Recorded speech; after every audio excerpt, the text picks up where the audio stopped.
Senhor esteja convosco. Ele está no meio de nós. Proclamação do Evangelho de Jesus Cristo segundo Lucas. Glória a vós, Senhor.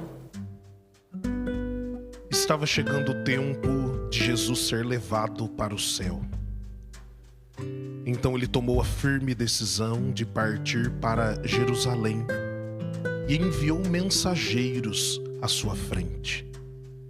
Estes puseram-se a caminho e entraram no povoado de samaritanos para preparar hospedagem para Jesus. Mas os samaritanos não o receberam, pois Jesus dava a impressão de que ia a Jerusalém. Vendo isso, os discípulos Tiago e João disseram: Senhor, queres que mandemos descer fogo do céu para destruí-los? Jesus, porém, voltou-se e repreendeu-os, e partiram para outro povoado. Palavra da salvação. Glória a vós, Senhor. Estimada irmã Luísa, povo de Deus, aqui na Associação do Senhor Jesus, e você que reza conosco aí no santuário da sua casa, celebramos hoje a memória dos protomártires do Brasil, os primeiros a derramar seu sangue aqui na terra de Santa Cruz. André, Ambrósio, um chamado Mateus e os seus companheiros mártires deram a vida como testemunho de que vale a pena ser cristão. Inclusive, alguns deles foram assediados para serem calvinistas, se converterem para outra religião, mas mesmo assim se mantiveram firmes na fé. E lembro que ensina Tertuliano. Tertuliano afirma que o sangue dos mártires é semente de novos cristãos. Celebrar o martírio é celebrar o convite do Senhor também a cada um de nós, a sermos homens e mulheres que com a vida testemunham aquilo que acreditamos. A igreja afirma que aquilo que nós acreditamos deve ser aquilo que nós rezamos, e aquilo que nós rezamos deve ser aquilo que nós vivemos. Veja como está em íntima unidade aquilo que eu acredito, aquilo que eu proclamo com os meus lábios, mas aquilo que eu testemunho com a minha vida. Nós somos convidados então, a partir do evangelho que tocou os nossos corações, a partir da experiência de fé com Jesus, permitir que a vida de Cristo seja refletida na nossa vida, no nosso proceder. É preciso se perguntar a todo tempo: em meu lugar, o que faria Jesus? Só dessa maneira nós vamos nutrir em nós, como nos ensina São Paulo, os mesmos sentimentos de Cristo. Só dessa maneira, como São Paulo, um dia também nós diremos: eu vivo, mas não eu, é Cristo que vive em mim. Se esforce então, meu irmão, minha irmã, por favor, para fazer da tua vida um reflexo da vida de Jesus. Que acreditando em Jesus, nós possamos falar com Ele. E falando com Ele, falando dele, nós possamos pregar com a nossa vida. Afinal, o testemunho é o evangelho colocado em prática. Tanto é que a tradução de martírio é testemunho. Celebrar os mártires é recordar o nosso coração de que nós também precisamos, com a nossa vida, manifestar que a nossa vida foi tocada e foi transformada pelo Senhor. E o que nos ensina a liturgia de hoje? O que nos pede o Senhor?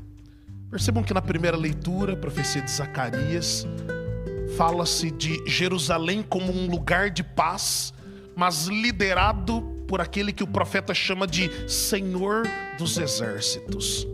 Perceba que, para nós, numa linguagem humana e sem esse olhar de fé, parece meio contraditório. Aquele que é Senhor dos Exércitos ser também o arauto da paz. Aquele que leva Jerusalém a viver essa plenitude de paz a ponto das nações se acorrerem para lá. Mas de fato o Senhor é aquele que deseja provocar no nosso coração, trazer ao nosso coração o dom da paz. E o que é a paz? O Catecismo da Igreja Católica, número 2304, afirma: a paz é um estado de equilíbrio e justiça, que leva as pessoas a viverem em harmonia consigo mesmas, com Deus e com o outro.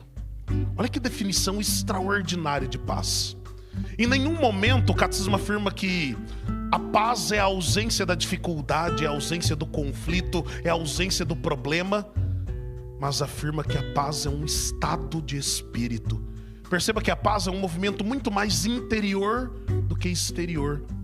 Lembra que o coração renovado, o coração que se encontrou com o Senhor, o coração que deseja ardentemente fazer uma experiência profunda com aquele que é chamado de príncipe da paz, transforma aquilo que está à sua volta. Então, se nós convencermos o nosso coração de que a paz é um movimento do interior para o exterior, ainda que à nossa volta tudo esteja em desordem, o nosso coração ainda permanecerá em paz. Esse é o convite que eu faço a você. Não permita que as agitações externas tirem a sua paz interior. Mas, padre, de que jeito eu consigo isso? Como é possível fazer com que o meu coração esteja em paz, mesmo quando à minha volta tudo está em ruínas? Nós precisamos escutar a voz de Jesus. Quando nós escutamos a voz do Senhor, quando nós abrimos o nosso coração à voz de Jesus, essa voz nos convence de que esse estado de harmonia conosco, com o outro e com Ele é possível. E mais do que possível, é real. Porque a paz não é mais só um ideal. A paz não é somente um conceito filosófico. Para nós agora a paz é uma pessoa. Jesus é o Shalom do Pai. Jesus é a paz do coração de Deus Pai, que se fez homem para recordar o mundo de que a paz é real e é possível. Lá na profecia de Isaías nós encontramos a profecia que chama Jesus, inclusive, de príncipe da paz. O Messias será chamado de Conselheiro Admirável, Deus Forte, Pai dos tempos futuros e Príncipe da Paz. O Senhor dos Exércitos é o Príncipe da Paz. E de que jeito eu consigo viver em paz com o outro? Lembra que a lógica da paz cristã não é mais a lei do talião. A paz era medida na seguinte proporção: olho por olho, dente por dente. Se me fez o mal, eu vou fazer também. Olha a pergunta de Tiago e João para Jesus: Senhor, eles não te acolheram, quer que a gente reza para cair fogo do céu e destruir todo mundo? Muitas vezes nós somos motivados por esse sentimento do revanchismo, da revolta, da vingança. E às vezes esse sentimento de revolta e de vingança vem disfarçado em frases bonitinhas como: aqui se faz, aqui se paga. O que é dele está guardado. O mundo dá voltas. E a gente vai nutrindo no coração esse sentimento desordenado de vingança, de revanchismo. Nós não precisamos pagar o mal com o mal. Tem uma fábula antiga que eu gosto de contar lá na paróquia, para mostrar que o mal do outro não precisa ser elemento ou ponto de partida para eu ser uma pessoa má. Acho que eu até contei para vocês numa das primeiras missas que eu celebrei aqui. Chama a fábula do sapo e do escorpião. Estavam numa margem, o sapo e o escorpião disse ao sapo: me atravessa para o outro lado, porque eu não sei nadar. E o sapo disse: eu não, você vai me ferroar?